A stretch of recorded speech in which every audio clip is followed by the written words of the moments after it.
কিছু কিছু বান্দার দিলটারে প্রশস্ত করে দিয়েছেন। কেন প্রশস্ত করছেন? আল্লাহ বান্দার বক্ষটা প্রশস্ত করে দিলের ভিতরে ঈমানের নূর ঢেলে দিয়েছেন।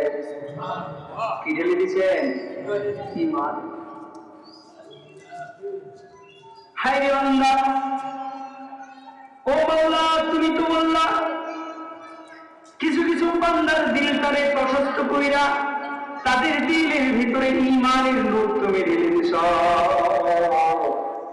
তারা তোমার দিনের উপরে অটল আছে, অবিচল আছে, মৃত্যু পর্যন্ত অটল অবিচল থাকবে।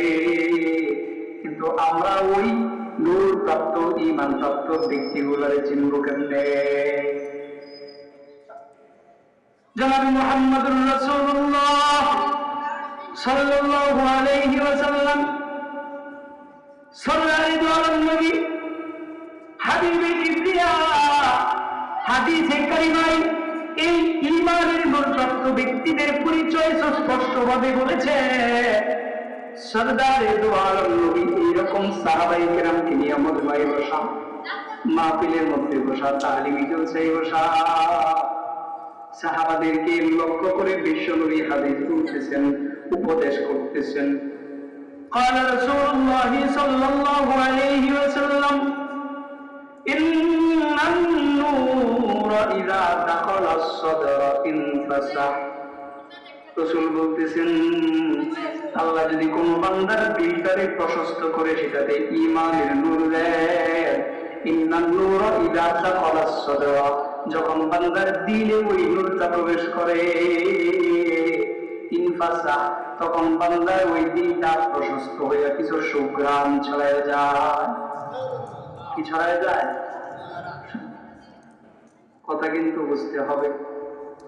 হাদিসে রাসূল বলেন, ইন্নান নূর ইযা দাখালা সদর, যখন ঈমানের নূর কোথায় প্রবেশ করবে? বুকে। কোথায়? বলেন না, কোথায় প্রবেশ করবে? বুকে। কিন্তু দুনিয়াতে বহু মানুষ আছে যাদের ঈমানটা বুকে না। তাদের ঈমান কোথায়? মুখে। তাদের ঈমান কই? মুখে ঈমান, ঈমান গুলা দেখছেন না? মুখের মধ্যে খালি ঈমান থাকে, কলবের মধ্যে ঈমান নাই। এরকম লোক আপনারা কোনোদিন দেখেন নাই? আজকে দেখা মনে কয়েকজন। বান্দার ঈমানের জায়গা হলো দুইটা। কয়টা বলেন? আউয়ালুহু নূরুন ফি ফামি, এক নম্বর ঈমানের নূর যেটা বান্দার জবানে থাকবে, কিন্তু বান্দার জবানের নূরটা কখনো বান্দার জন্য স্থায়ী হবে না। বান্দার একটা স্থায়ী নূর হলো নূরুন ফিল কলব, যে নূরটা থাকবে বান্দার বক্ষে, বান্দার অন্তরে। হায় বান্দা, যদি ঈমানের নূরটা তোমার মুখের মধ্যে তুমি ধইরা রাখো, বুকের ভিতরে যদি ঈমানটারে না নাও, কচু পাতার উপরে পানি জমলে যেমন হাওয়ায় ঘুরে যায়, তোমার মুখের ঈমানটাও ধাক্কা লাগলে ঘুরে যাবে। বিভিন্ন ফেতনা যখন সমাজে আসে, দেশে আসে, পৃথিবীতে আসে, তখন মানুষ ঈমান থেকে পদচ্যুত হয়ে যায়, কাফের হয়ে যায়, বেঈমান হয়ে যায়, মুশরিক হয়ে যায়। ঈমানটা যাদের মুখে, আমাদের দেশের একটা বড় নাস্তিকের নাম হলো তাসলিমা নাসরিন, নাম শুনছেন না আপনারা? তাসলিমা নাসরিন যৌবনের শুরু ভাগে তার ঈমান ছিল, কিন্তু মুখের ছিল কোথায়?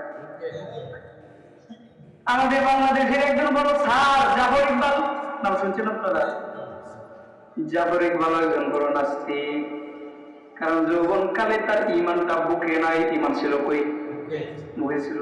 যখন ঈমানটা মুখে ছিল, বাংলা লেখাপড়া যখন করেছে, তখন বিভিন্ন যৌক্তিক বিদ্যা শিক্ষা গ্রহণ কইরা দেখে জান্নাতের কোনো অস্তিত্ব নাই, জাহান্নামের কোনো অস্তিত্ব নাই, ফেরেশতার কোনো অস্তিত্ব নাই, জান্নাতের কোনো অস্তিত্ব নাই।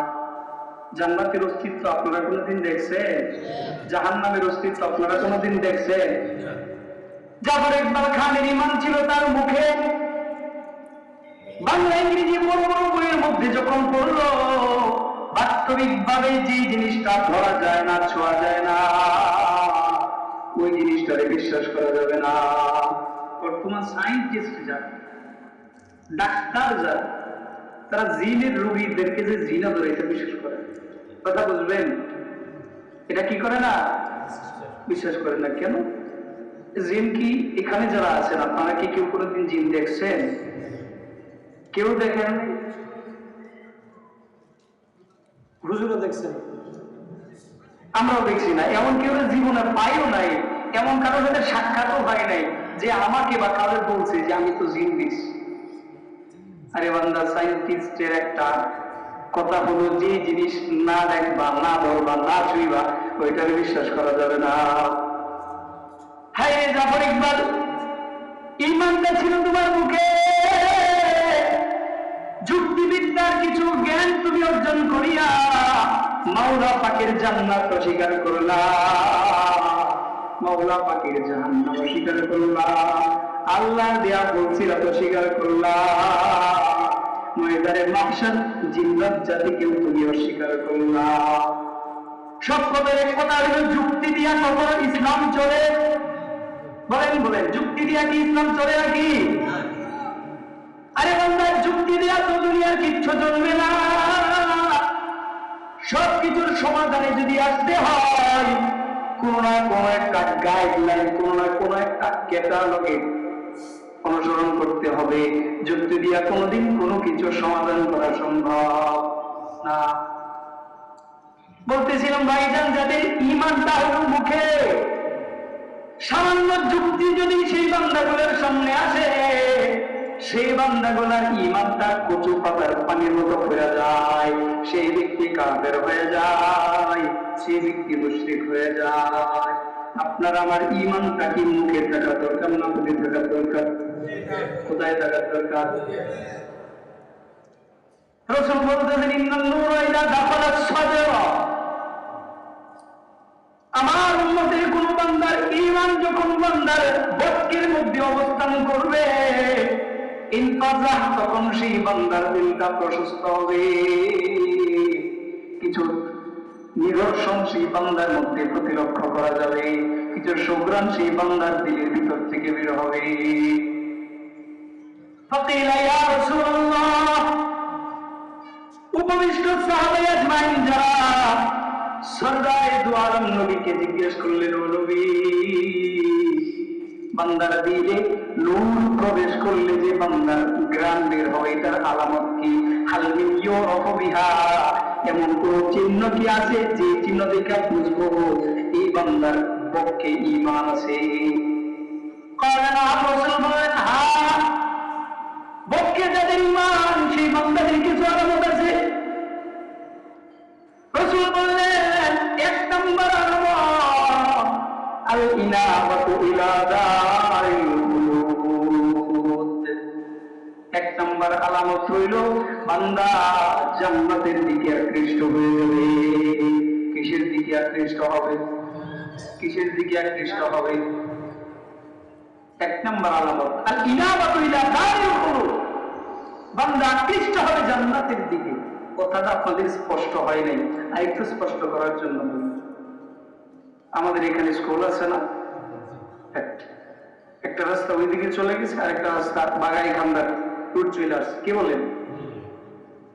আপনি যদি এই মোড়ে আইসা যদি স্কুলের রোডের দিকে যান, আমি তো বুঝতে পারবো যে আপনি কোথায় যাচ্ছেন। একটা ধারণা হবে নাকি আমার? হবে। কেমনে বুঝলেন? রাস্তাটাই তো স্কুলের রাস্তা, আপনি দেখে বুঝলেন যে আমি কোন দিকে যেতেছি, স্কুলের দিকে যাচ্ছি। অথবা আমি যদি মোড়ে এসে এই রোডে আসি, তাহলে দেখে বুঝতে পারবেন যে লোকটা মোড়ে ওই মোড়ে যাবে, আর না হয় একদম ওই মাথায় বাগায় গান্ধা যাবে। সত্য বললাম না? আপনি আমার যাওয়া দেখে বুঝলেন যে আমি এদিক যাব না ওদিক যাব। আরে ভাই, যারা জান্নাতের দিকে আকৃষ্ট করবে এরা হাঁটবে কি জাহান্নামের পথে না জান্নাতের পথে?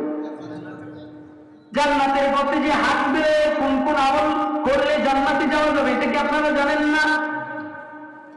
আরে ভাই, যারা জান্নাতের প্রতি আকৃষ্ট হবে ওই বান্দাগুলি দুনিয়া অর্জনের কোনো চেষ্টা করবে না, ওই বান্দাগুলা এমন এমন কাজ করবে যে কাজগুলা করলে মাওলা পাকের ওই রাস্তায় জান্নাতে যাওয়া যাবে। আলিনামাতু ইলা দারিল খুলুদ, কেমন আকৃষ্ট হবে বান্দা? রাসূল বলেন বান্দার হাত পা, বান্দার নাক মুখ চক্ষু মাথা পেট যা আছে সব থাকবে বান্দার দুনিয়ায়, কিন্তু সেই বান্দার দৃষ্টিটা থাকবে জান্নাতের দিকে। কোন দিকে থাকবে? বলেন বলেন, কোন দিকে থাকবে? জান্নাতের দিকে থাকবে। সরদার দু আলম নবী বদরের যুদ্ধে কেমনে যে মানুষের দেহ দুনিয়াতে থাকলেও দৃষ্টিটা জান্নাতের দিকে থাকতে পারে বোঝানোর জন্য ছোট্ট একটা ওয়াকিয়া বলি। সরদার দু আলম নবী বদরের যুদ্ধের দিন 313 জন সাহাবায়ে কেরামকে নিয়ে তাঁবু গেড়েছেন বদর প্রান্তরের পাশে। ক্ষুদ্র একখানা তাঁবুর ভিতরে 20-25 জন সাহাবায়ে আজমাইন রাদিয়াল্লাহু আনহুম বিশ্রাম করতেছেন।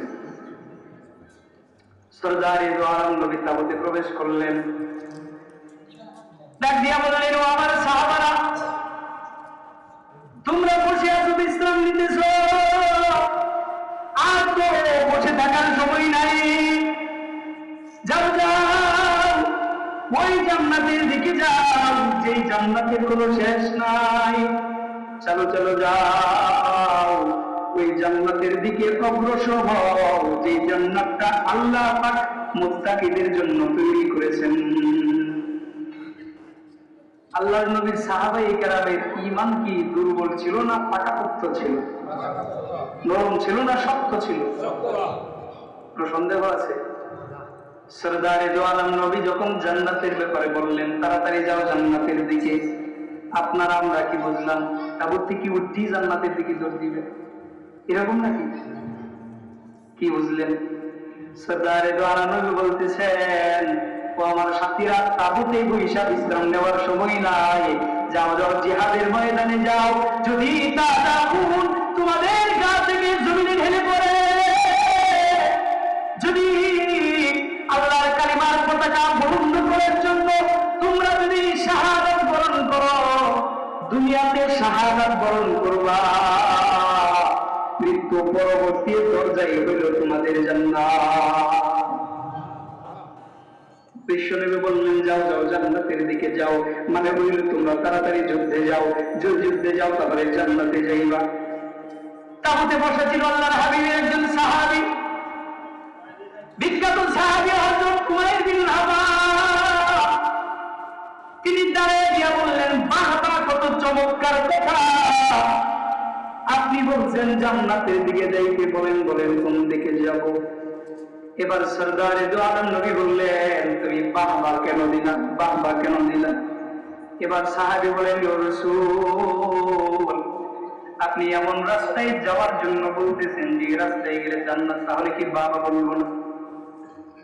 এবার হযরত উমাইর রাদিয়াল্লাহু আনহু বললেন, ও নবী, আমি উমাইর কি ওই জান্নাতি ব্যক্তিদের একজন? সরদারে দু আলম নবী নূরান্বিত চেহারা নিয়ে মুচকি হাসি দিয়া বললেন, উমাইর, যাদের জন্য জান্নাত প্রস্তুত, তুমি উমাইর তাদের মধ্যে একজন।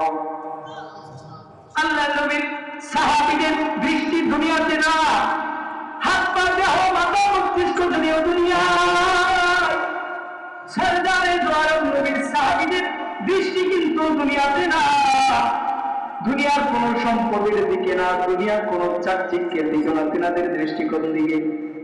আরো জোরে বলেন, কোন দিকে? জান্নাতের দিকে। হযরত উমাইর রাদিয়াল্লাহু আনহুর কবরে ছিল পুষ্পবদ্ধ তলোয়ার। আল্লাহর নবীর এই বিখ্যাত সাহাবী নিজের কবর থেকে তলোয়ারটা টান দিয়ে বের করে দিলেন। তিনি চিন্তা করতেছেন, তিনার কবরের মধ্যে ছোট্ট একটা থলির মধ্যে 2 খেজুর আছে, খেজুর। তিনি চিন্তা করতেছেন, যদি শহীদ হয়ে যায়, যাওয়ার আগে 2টা খেজুর আমি খায়া নেই। হযরত উমাইর রাদিয়াল্লাহু আনহু ছোট্ট থলি থেকে খেজুর 2টা বের করলেন, একটা নিজের হাতের মধ্যে রাখলেন, আর একটা একটু কামড় দিয়া মুখে নিলেন। এই খেজুর যখন তিনি চিবুচ্ছেন, আল্লাহ নবীর সাহাবীর মস্তিষ্কে চিন্তা হয়, হায়রে দুইটা খেজুর খাইতে খাইতে তো আমার অনেক দেরি হয়ে যাবে জান্নাতে যাইতে। আমি যে দুইটা খেজুর খাবো, এই দুইটা খেজুর খাওয়ার মতো পরিমাণ সময় আমার কাছে নাই। হযরত ওমর রাদিয়াল্লাহু আনহু হাতে দেখা দুইটা খেজুর দিন দিয়া ছুঁড়ে ফেলে দিলেন। কুশমুক্ত তলোয়ার হাতের মধ্যে নিয়ে উমাইর যুদ্ধের বীরের মধ্যে জিহাদ করতে করতে শহীদ হয়ে গেছেন। হায় আল্লাহর নবীর সাহাবী, যদিও তিনাদের দেহ সবকিছু দুনিয়ায় হয়, কিন্তু তাদের দৃষ্টি ছিল জান্নাতের দিকে। তাদের দৃষ্টি করেছিল জান্নাতের দিকে। হযরত ওমর ফারুক রাদিয়াল্লাহু তাআলা আনহুর কথা যদি বলি, আবু জাহলের বাচ্চা খলিফা ওমর ছোট্ট একখানা বট বৃক্ষের নিচে ধুলিময় মাটির উপরে ক্ষুদ্র একখানা চাদর মুখ বিছায়া অর্ধ জাহানের বাদশা মাটির মধ্যে বিশ্রাম নিতেছেন। কোথায় বিশ্রাম নিতেছেন? মাটিতে বিশ্রাম নিতেছেন। আরে ভাই, কিন্তু আজকের জমানায় আমগো দেশের নেতা খেতাদের কথা যদি বলি, সমাজের খেতা যা আছে সব নিজের নিচে বিছায় ফেলায়। কি বল? অর্ধ জাহানের বাদশা ওমর শুয়ে আছেন মাটিতে। আর আমগো দেশের চেয়ারম্যানরাও বুঝতে গেলে খুব দামি দামি চেয়ারের দরকার পড়ে। কি বলেন? মেম্বার যারা 11 দাওয়াত দিয়া নিতে গেলে বড় বড় আসন পাই তারা খাবে। আর এমপি মন্ত্রীদের তো কোনো কথাই নেই। তারাই তো ছিল প্রকৃত শাসক, তারাই ছিল প্রকৃত শাসক, যাদের কোনো শত্রু ছিল না। কে ছিল না? অপর দেশের এক শত্রু, এক শত্রুর বার্তা বাহক ওমরের কাছে চিঠি নিয়ে আসে। ওমর রাদিয়াল্লাহু আনহুর কাছে চিঠি দিল। তো সে বার্তা নিয়ে যখন প্রাসাদে গেল, এক সাহাবী বললেন, ওমরকে তো এখানে পাইবা না, ওই জায়গাতে যায় খুঁজো, তারে পাইতেও। সে কিন্তু ওমর রাদিয়াল্লাহু আনহুর বন্ধু নাকি শত্রু পক্ষের বার্তা বাহক। সে গেছে, যায় দেখে ওমর রাদিয়াল্লাহু আনহু একটা ক্ষুদ্র চাদর মাটির মধ্যে বিছায়া ধুলিময় মাটিতে তিনি এইরকম দুইটা হাত মাথার পিছন দিয়ে আমরা ঘুমাই না, হাত দুইটা পিছন দিকে নিয়ে ঘুমাই।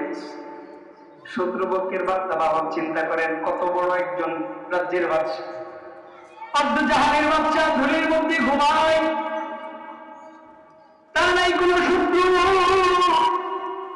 কেউ তার কোন ক্ষতি করার শঙ্কা নাই। কারণ ওর ভালো না মন্দ, ভালো না মন্দ। কারণ ওর যেখানে যায় সেখানে খালি মন্দ করে। কি করে? ভালো করে। একটা মানুষ যেখানে যায় সেখানেই যদি ভালো করে, তাহলে সেই মানুষটার শত্রু থাকবে কিসের? কিন্তু আমরা বর্তমান জমানায় যদি সকল জায়গায় যাই, আমরা বালা করতাম চাই, তাইলেও বালা তখন যেত। কি করেন যেত না? বালা তখন যেত। কেন ভালো থাকা যাবে না? একটু বলে নেই, যেহেতু প্রসঙ্গটা আসছে। আরো 8-10 বছর আগে আমি কুড়ের পাড়া গেছিলাম বেড়াইতে। কুড়ের পাড়া ইটের ভাটা আছে না, ইটের ভাটা। এর আগে কখনো ইটের ভাটা, এই কিলিং না ওইটা যেটার ভিতরে ইট পড়ায়, কিলিং এর ভিতরে যায়নি। তো এখানে গেলাম বেড়াইতে, মামারাও আমার সমবয়স্ক, তারা বললেন যে ভাইরা চলে যাও ইটের ভাটা, এর ভিতরে একটু ঘুরে আস। বললাম ঠিক আছে চলো যাই। যেমন কোনদিন দেখি নাই, তা ওইটা দেখার একটা শখ আছে না দিলের ভিতরে, ছোট মানুষ, আরো বহু আগের কথা। তো ওইটার ভিতরে ঢুকলাম। আমার পরনে ছিল সাদা পাঞ্জাবি, সাদা টুপি, সাদা জুব্বা। আমার পরনে সব সাদা, মামারা তো প্যান্ট ট্যান্ট পরা বোঝেন নেই। ক্লিনের ভিতরে ঢুকলাম, মামারা আগে আমার সাবধান করে দিয়েছে, তো ভাই না ইটের ভিতরে যে ঢুকবা ওইখানে কিন্তু কালি লীলা খেলা, খুব সাবধানে চলবা, ডানে ভাবে যেন তোমার গাটা ওইটার দেয়ালে না লাগে। বললাম ঠিক আছে, যতদূর সম্ভব হয় আমি আমাকে বাঁচায় রাখার চেষ্টা করব। ভিতরে ঢুকলাম। প্রথম যখন ঢুকলাম মামারা গেছে, কিন্তু আমি একটু সাইড দিয়া যখন যাই, সর্বপ্রথম আমার চেহারা হচ্ছে মাকড়সার জাল দেখেছি। কি হচ্ছে গেছে? মাকড়সার জাল। এক সমস্যা, যখন ক্লিকের ভিতরে মুড়গুলো যখন দেই, মুচুরা যখন দেই, এদিক থেকে গা বাঁচাইতে গেলে লাগে ওইদিকে, ওইদিকে গা বাঁচাইতে লাগে এইদিকে। এদিক থেকে যখন ঘুরে ফিরে বের হইলাম, আমি মামাদেরকে চিনতে পারি না, মামাও আমার চিনতে পারে। কেন বলেন? কারণ এটার ভিতরে কালির লীলা খেলা, আর কিচ্ছু নাই তো। ওইটার ভিতরে কি কালির লীলা খেলা। কিন্তু একজন ব্যক্তি এই ক্লিনে ইট পুরানোর আগে যখন এটাকে তৈরি করা হয়েছে, তখন যদি আমি বা কেউ প্রবেশ করতো, তখন কি কোনো কালি লাগতো? তখন কালি লাগতো না। পুরানো হয়ে গেছে, ভিতরে ঢুকছি, তুই এদিক বাঁচতে গেলে ওদিক লাগে, ওদিক বাঁচতে গেলে এদিক লাগে। আরে ভাই, ওইটাতে কালির লীলা খেলা। ইসলামের প্রাথমিক যুগে সমাজটা ছিল সংস্কারমূলক, সমাজটা ছিল নির্মল, সমাজটা ছিল পরিষ্কার।